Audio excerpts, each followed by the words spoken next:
ಈಗಾಗಲೇ ಖರ್ಗೆ ಕುಟುಂಬಕ್ಕೆ ಸೈಟ್ ಕೊಟ್ಟಿರುವಂಥ ವಿಚಾರಕ್ಕೆ ಸಂಬಂಧಪಟ್ಟಂತೆ ಬಿಜೆಪಿ ನಾಯಕರು ನಿರಂತರವಾದಂಥ ಆರೋಪವನ್ನು ಮಾಡ್ತಿದ್ದಾರೆ.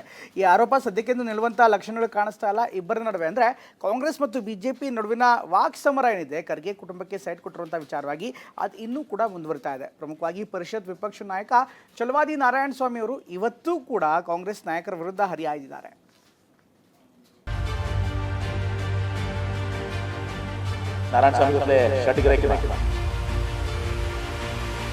ನಾನೇನಾದರೂ ನಿಮ್ಮದು ಸರಿಯಾಗಿ ಹೊರಗಡೆ ತಂದ್ರೆ ನಿಮಗೆ ನಿದ್ದೆ ಬರೋದಿಲ್ಲ. ಪ್ರಿಯಾಂಕ್ ಖರ್ಗೆ ಕುಟುಂಬಕ್ಕೆ ಸೈಟ್ ಹಂಚಿಕೆ ಆಗಿರೋದು ನಿಜ. ನನ್ನನ್ನ ಕೆಣಕಿದ್ರೆ ನಾನು ಬಿಡೋದಿಲ್ಲ ಅಂತ ವಿಧಾನ ಪರಿಷತ್ ವಿರೋಧ ಪಕ್ಷದ ನಾಯಕ ಛಲವಾದಿ ನಾರಾಯಣ ಸ್ವಾಮಿ ಮತ್ತೆ ಬೆಂಕಿ ಉಗುಳಿದ್ದಾರೆ. ನನ್ನನ್ನು ಕೆಣಕಿದವ್ರನ್ನ ನಾನು ಬಿಡಲ್ಲ. ನಾನು ಕೆಣಕಿದವ್ರನ್ನ ಕುಣ್ಕೋದೇ ನನ್ನ ಕೆಲಸ.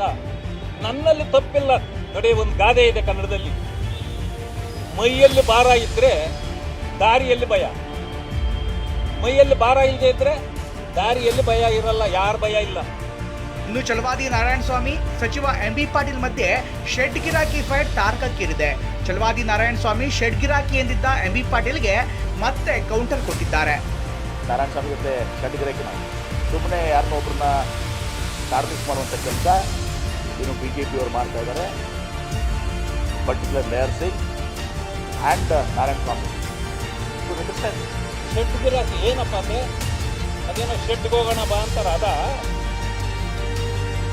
ಇತ್ತೀಚೆಗೇನೋ ಹುಡುಗರೆಲ್ಲ ಮಾತಾಡ್ತಿದ್ರೆ ಸಾಕು, ಶೆಡ್ಗೆ ಹೋಗೋಣ ಬಾ ಅಂತಾರ. ಪಾಟೀಲ್ರೆ, ಆ ಶೆಡ್ಗೆ ಹೋಗೋಣ ಬಾ ನಂದು. ಇದಿಷ್ಟಕ್ಕೆ ಸುಮ್ಮನಾಗದಂತ ಛಲವಾದಿ ನಾರಾಯಣ ಸ್ವಾಮಿ ನಾನು ಮಾಡಬಾರದನ್ನ ಮಾಡಿದ್ದೇನೆ ಅನ್ನೋ ಮಟ್ಟಿಗೆ ನನ್ನ ವಿರುದ್ಧ ಆರೋಪ ಮಾಡ್ತಾ ಇದ್ದಾರೆ.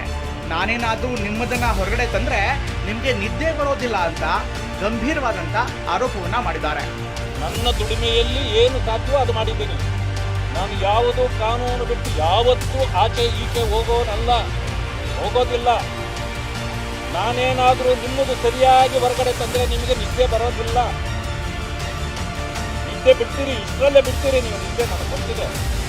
ಖರ್ಗೆ ಕುಟುಂಬದಿಂದ ಅಧಿಕಾರ ದುರ್ಬಳಕೆ ಆರೋಪ ಇದೀಗ ಬೇರೆ ರೀತಿಯೇ ತಿರುಗ್ತಾ ಇದೆ. ಛಲವಾದಿ ನಾರಾಯಣ ಸ್ವಾಮಿ ವರ್ಸಸ್ MB ಪಾಟೀಲ್ ಅನ್ನುವಂತಾಗಿದೆ. ಮುಂದೆ ಅದ್ಯಾವ ಹಂತಕ್ಕೆ ಹೋಗುತ್ತೋ ಕಾದು ನೋಡಬೇಕಾಗಿದೆ. Bureau report TV9.